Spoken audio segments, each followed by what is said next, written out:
श्रीराम समर्थ. अनंत कोटी ब्रह्मांड नायक राजाधिराज सच्चिदानंद सद्गुरु श्री ब्रह्मचैतन्य महाराज की जय. जय जय रघुवीर समर्थ. सद्गुरूंना वंदन करून आपणा सर्वांच्या हृदयस्थ परमेश्वराला मी वंदन करते. श्री गोंदवलेकर महाराज यांची ओवीबद्ध प्रवचनं यावर आपली चिंतनमाला चालू आहे. त्यातील हे पुढील पुष्प 30 मे प्रवचन, सर्वांचे विस्मरण करून रामच आठवावा. मृग नक्षत्र आलं म्हणजे पावसाळा सुरू होणार असतो.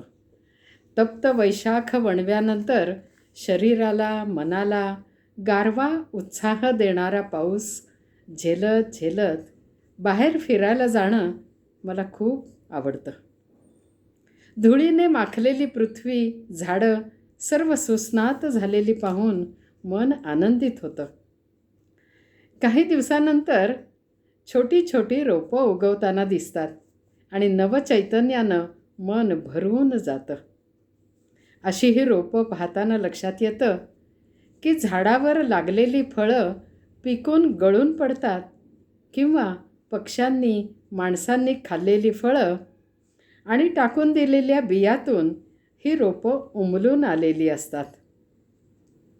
काही बिया रस्त्यावर पडतात तर काही मऊ मातीमध्ये पडतात. मऊ मातीमध्ये पडलेल्या बियांवर पाऊस पडतो, ती रुजतात आणि रोपं येतात. म्हणजे धरती आणि आकाशाचं मिलनच असावं असा विचार माझ्या मनात आला. मग अजून एक विचार मनात आला की फळं झाडावर असतात तेव्हा रोपं येत नाहीत. एक तर ती झाडावरून तोडून काढावी लागतात किंवा ती गळून पडावी लागतात. म्हणजेच झाडापासून त्याला विलग व्हावं लागतं ना. फळ खाली पडल्यावर परत त्या झाडाला चिकटत नाही. त्यांचा झाडाबरोबरचा संग संपतो. म्हणजेच त्या बीजाची वाटचाल निस्संग होण्याकडे चालू आहे का असं वाटलं. त्या बीजाच्या वरती जे आवरण असतं म्हणजे गर साल वगैरे ते पूर्णपणे निघून जातं. ते बीज एकटं राहतं. माती पाऊस या संगमात ते रुजून येतं आणि अंकुरतं. तसंच काहीसं आपलं आहे ना. आयुष्यातील सुख दुःख झेलून मनाला निसंगाची ओढ लागते आणि ह्या देहरूपी झाडापासून ते अलग होतं. त्याच्यावर असलेल्या गुण अवगुण किंवा विचार विकारांची आवरणं गळून जायला लागतात. म्हणजेच प्रपंचात संसारात मन रमेनासं होतं. थोडंफार वैराग्य यायला लागतं. मग त्या आत्मबीजाला परमतत्वाची ओढ लागते आणि ते बीज जर संत संगाच्या माऊ मातीमध्ये रुजलं तर त्याच्यावर संतांच्या कृपेचा वर्षाव होतो आणि ते अंकुरतं. परमेश्वर प्राप्तीच्या मार्गावर ते वाढत जातं. परंतु त्यासाठी सर्व आवरणं गळून पडायला हवीत ना. मनुष्याला हे स्वतःच करावं लागतं बरं. असंग शस्त्रेण दृढेन छित्त्वा असं भगवंतांनी सांगितलेलंच आहे.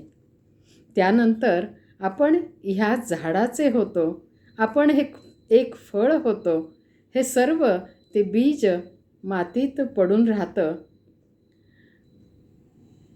आपण एक फळ होतो हे सर्व विसरून ते बीज जसं मातीत पडून राहतं तसं आपण संतांच्या चरणी पडून राहायला हवं. श्री महाराजही म्हणतात ना की संतांच्या दारात पोतेऱ्याप्रमाणे पडून राहावं. मग संत कृपा झाली की परमार्थाचं आपलं झाड जोमाने वाढायला लागतं. बीज जसं पावसाची वाट पाहत पडून राहतं म्हणजे पावसाची फक्त आठवण ठेवतं, बाकी सर्व विसरून जातं. तसंच श्री महाराज म्हणतात, सर्वांचे विस्मरण करून रामच आठवावा.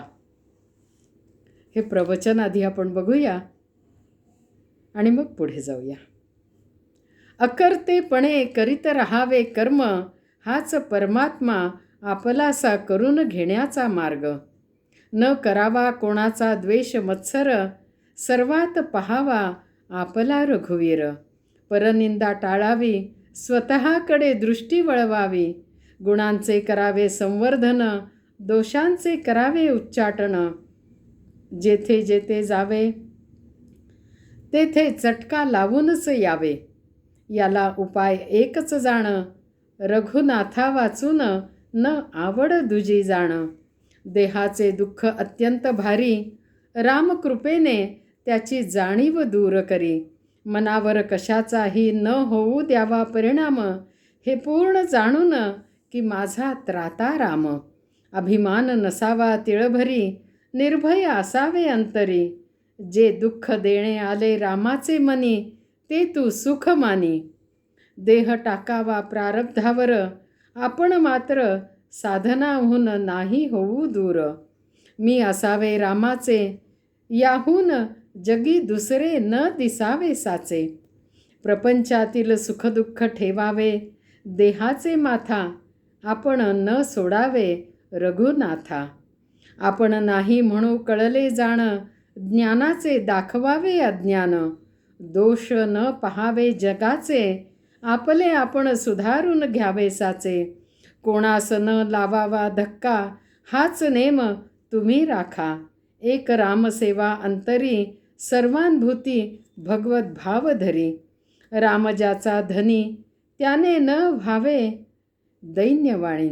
नका मागू कुणा काही, भाव मात्र ठेवा रामापायी. वाईटातून साधावे आपले हित, हे ठेवावे मनी निश्चित. भगवंताचे विस्मरण, हे वस्तूच्या मोहाला कारण. म्हणून भक्ती व नाम, याशिवाय ऐकू नये कोणाचे ज्ञान.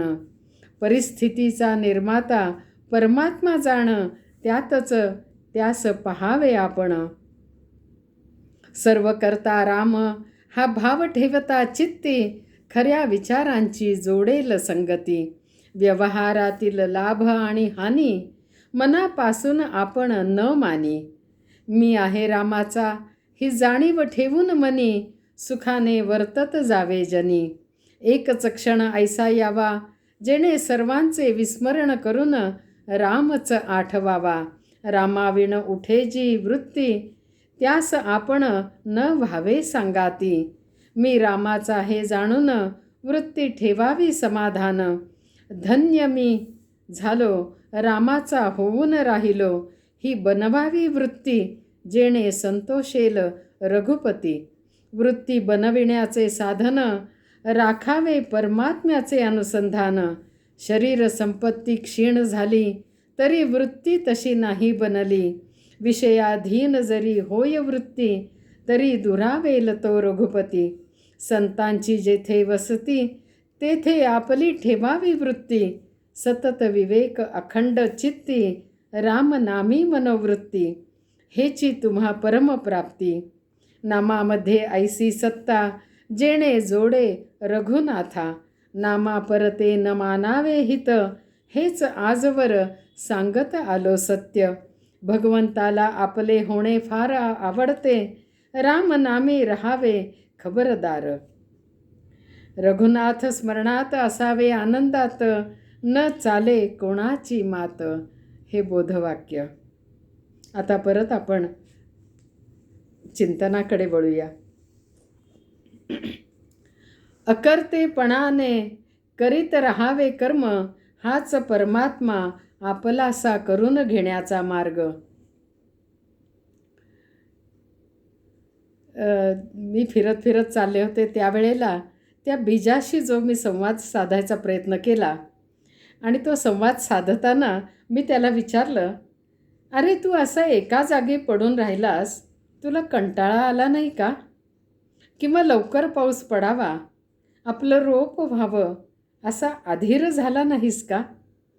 धडपड केली नाहीस का? तसं हळूच हसून बीज म्हणालं, अगं, निसर्गाचा नियमच आहे, त्याप्रमाणेच सर्व घडत जातं.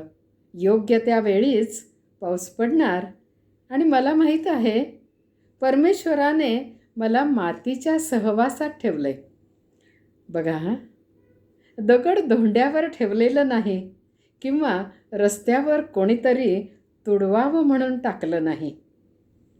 पावसाने केव्हा यावं, उन्हाने केव्हा यावं, किती उष्णता द्यावी हे माझ्या हातात नाही. मला फक्त इतकंच माहीत आहे परमेश्वराने मला जिथं ठेवलं आहे, जसं ठेवलं आहे तसं मी राहावं, श्रद्धा ठेवून राहावं, त्याची वाट पाहावी. खरंच त्या बीजानं केवढं तत्त्वज्ञान शिकवलं ना, असंच मला वाटून गेलं. पुढे मी त्याला विचारलं, अरे छान रुजलास की, मग आता चांगला वाढत राहा आणि मोठा हो. तुलाही असंच वाटत असेल ना की आपण छान रुजलो, वाढत आहोत, ते आपण इथे थांबलो म्हणून. मग हे आपलं कर्तृत्व आहे, आपलं स्वतःचं कर्तृत्व आहे असंच तुला वाटत असेल ना. त्यावर आता रोपावरची पानं हसली आणि म्हणाली, ह्यात माझं काय कर्तृत्व? त्या परमेश्वरानं मला जिथं ठेवलं, मला तिथं ठेवलं, मला पाणी दिलं, मला सांभाळलं, वाढवलं. पाऊस पडलाच नसता तर रुजलो असतो का गं मी? मग सांग बरं, ह्यात माझं काय कर्तृत्व? माझ्याही लक्षात आलं की ह्या छोट्याशा बीजानं किती महान तत्त्वज्ञान सांगितलं की आपण अकर्तेपणानं सद्गुरू सांगतील तसं राहावं. योग्य वेळी कृपेचा पाऊस पडून रोप उगवेल, वाढेल. श्री महाराजही उपदेश करतात ना, राम करता म्हणा, त्याचं स्मरण ठेवा, मग आपणही त्या बीजासारखं परमेश्वराचं स्मरण करीत राहावं. जे कर्म आपल्या वाट्याला आलेलं आहे ते त्याच्या स्मरणात करावं आणि परमेश्वराला आपलासा करून घ्यावं. गुणांचे करावे संवर्धन, दोषांचे करावे उच्चाटन. रोप अजून थोडं मोठं झालं होतं. मी त्यावरून हात फिरवत होते. काहीतरी जाणवलं म्हणून पाहिलं तर थोडीशी कीड पडली होती.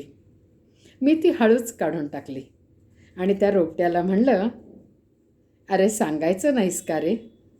रोपटं हसलं, नेहमीप्रमाणेच गोड, आणि म्हणालं, अगं माझ्यातला दोष मला दिसला आणि मी सद्गुरूंची प्रार्थना केली माझ्यातले दोष काढून टाकावेत म्हणून. आणि बघ बरं, त्यांच्या रूपात तू आलीस आणि दोष काढून टाकलास. आता चांगल्या फांद्या माझ्यावर राहिल्या. आता बघ मी जोमाने वाढेन बरं.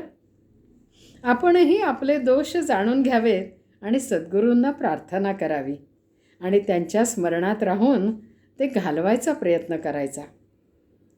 त्याचबरोबर सद्गुरूंचे स्मरण, त्यांचे गुण आठवून ते गुण आपल्यामध्ये आणायचा प्रयत्न करावा. हीच खरी आपली साधना असते. त्यातूनच परमार्थाचं रोप चांगलं वाढतं आणि मग प्रत्येकाला आपण त्या चांगल्या गुणामुळेच आपलेसे वाटू लागतो आणि मग ते आपली उत्सुकतेने वाट पाहू लागतात. त्यांना आपण हवेसे वाटतो. याच अर्थाने महाराज म्हणतात, जेथे जाल तेथे चटका लावून या. मनावर कशाचाही न होऊ द्यावा परिणाम, हे पूर्ण जाणून की माझा त्राता राम. रोपावर कीड पडलेली असतानाही ते शांतपणे डुलत उभे होते. मी त्याला म्हटलं, अरे कीड पडली याचा त्रास नाही का झाला? काळजी चिंता वाटली नाही का? आपलं कसं होईल म्हणून? परत तसंच गोड हसत डुलत रोप म्हणालं, अगं मला पूर्णपणे जाणीव आहे की तो परमेश्वर माझं रक्षण करणारा आहे. मग मी का काळजी करावी? त्याच्यावर माझी श्रद्धा आहे.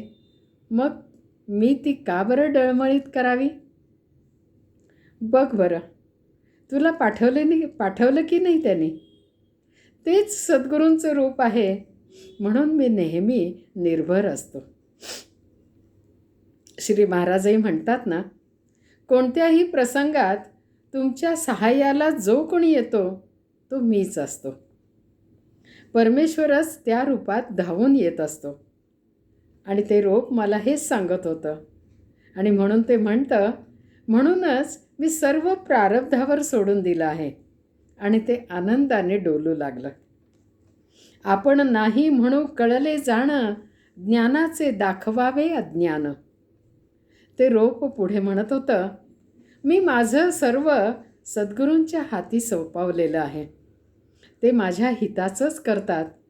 त्यामुळे मी कधी म्हणतच नाही, हे मला कळालं, ते मला कळालं, म्हणून मी असा चांगला वाढलो वगैरे. राम करता आहे, तो चांगलं वाईट जे असेल ते माझ्यासाठी करतो. मी फक्त तुझ्याबरोबर बोलतो हां, कारण तू सद्गुरू रूपात येतेस माझ्याजवळ. म्हणून माझं सुखदुःख मी सद्गुरूंना सांगतो. किती छान सांगितलं ना त्यानं. म्हणजे आपण पण मला हे ज्ञान झालं म्हणून मी चांगला झालो असं न म्हणता, ज्ञानाचं प्रदर्शन न करता पुढे जावं.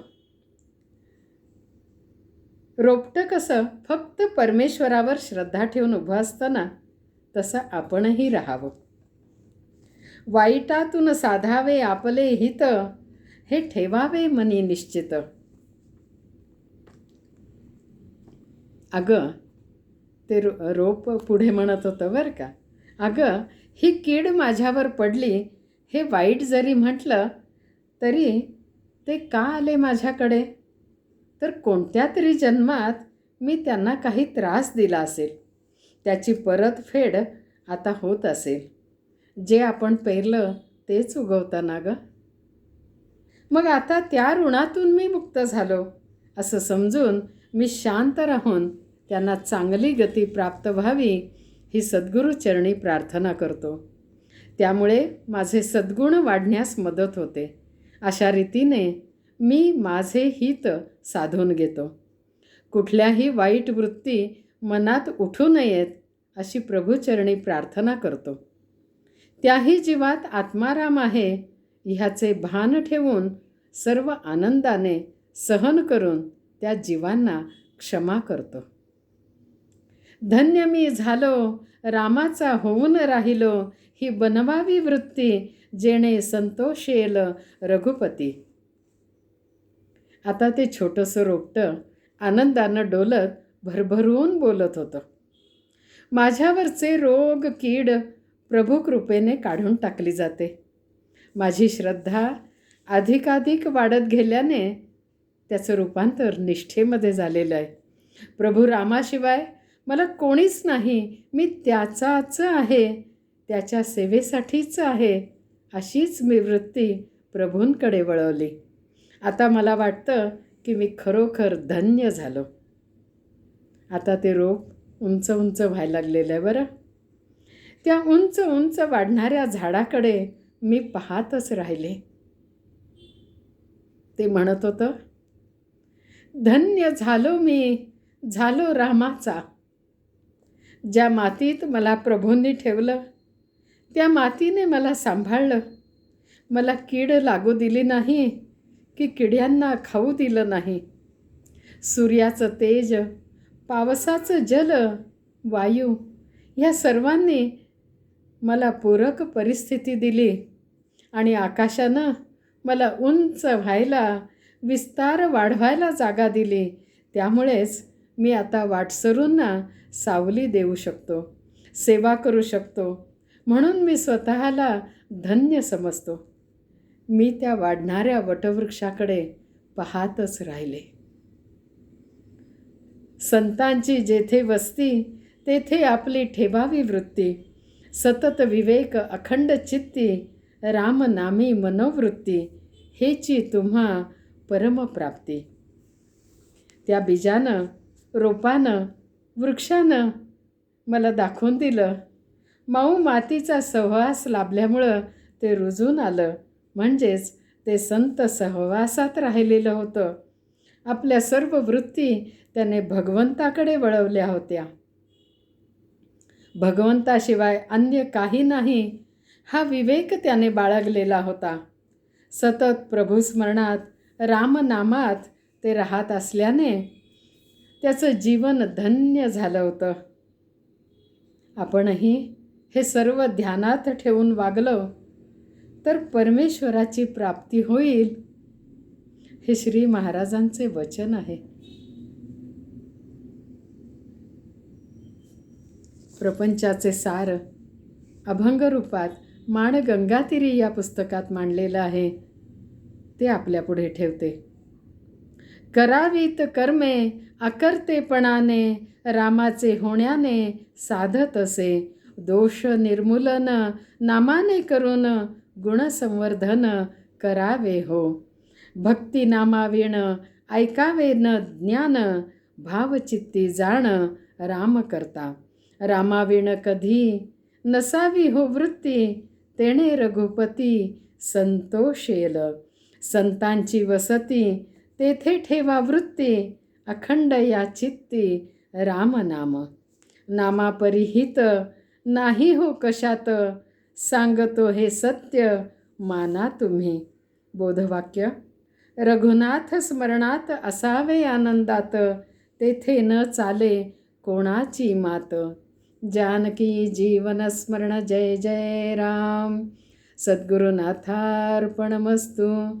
श्रीराम श्रीराम श्रीराम.